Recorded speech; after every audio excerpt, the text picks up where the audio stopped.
Hey guys, कैसे हैं आप सभी। होप आप सभी के दिन अच्छा जा होगा। तो मैं धीरज आपका स्वागत करता हूं धीरज फिटनेस की इस नई वीडियो पर। तो गाइस, आज की वीडियो में हम बात करेंगे पोस्ट वर्कआउट मील के बारे में कि जिम के बाद आप क्या खाएं। हम सब जानते हैं कि एक्सरसाइज हमारे लिए बहुत ज़रूरी है, लेकिन सही खाना खाना भी उतना ही ज़रूरी है जितना कि सही एक्सरसाइज करना।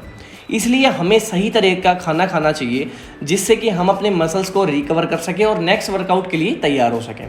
सबसे पहले गाइज, जब हम वर्कआउट करते हैं तो हमारे मसल्स में ग्लाइकोजन की जो क्वांटिटी होती है वो कम हो जाती है। ग्लाइकोजन हमारी बॉडी में स्टोर्ड एनर्जी होती है और जब हम एक्सरसाइज करते हैं तो हमारे मसल्स इसी स्टोर्ड एनर्जी को यूज़ करते हैं। जब ग्लाइकोजन की क्वांटिटी कम हो जाती है तो हमें एनर्जी की ज़रूरत होती है। इसलिए वर्कआउट के बाद हमें कार्बोहाइड्रेट्स की ज़रूरत होती है। कार्बोहाइड्रेट्स हमारी बॉडी के एनर्जी के लिए ज़रूरी होते हैं। अब जैसे अगर कार्बोहाइड्रेट के सोर्स के बारे में बात करें कि क्या क्या कार्बोहाइड्रेट के फूड होते हैं, तो वो होते हैं सबसे पहले हमारा brown rice, sweet potato, oats जो कि कॉम्प्लेक्स कार्ब है, होल व्हीट ब्रेड, फ्रूट या वेजिटेबल खाने से आपकी ग्लाइकोजन की जो क्वांटिटी है वो वापस हो जाती है। लेकिन जब हम वर्कआउट के बाद बात करते हैं तो आप यहाँ पे ऐड कर सकते हैं इंस्टेंट जो कार्ब होता है, जैसे वाइट राइस हो गए, स्वीट पोटैटो हो गए, तो ऐसी चीज़ें आप यहाँ खा सकते हैं।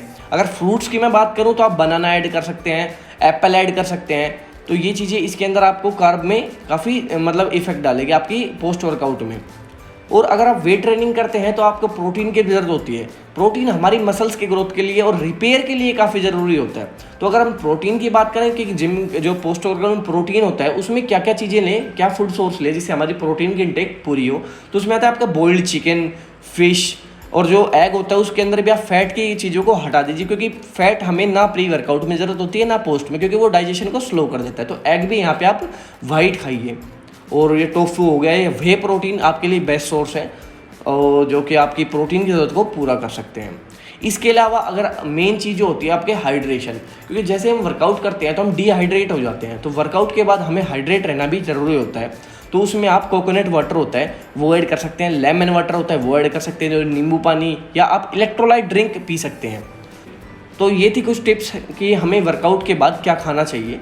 हमने आपको बताया कि कार्बोहाइड्रेट, प्रोटीन और हाइड्रेट रहना बहुत ज़रूरी है। तो यही 3-4 फैक्टर हैं जो आपको ध्यान में रखने हैं। अगर आपको ये वीडियो पसंद आई तो इसे लाइक कीजिए, शेयर कीजिए, चैनल पर नए हैं तो इसे सब्सक्राइब कीजिए। Thank you guys.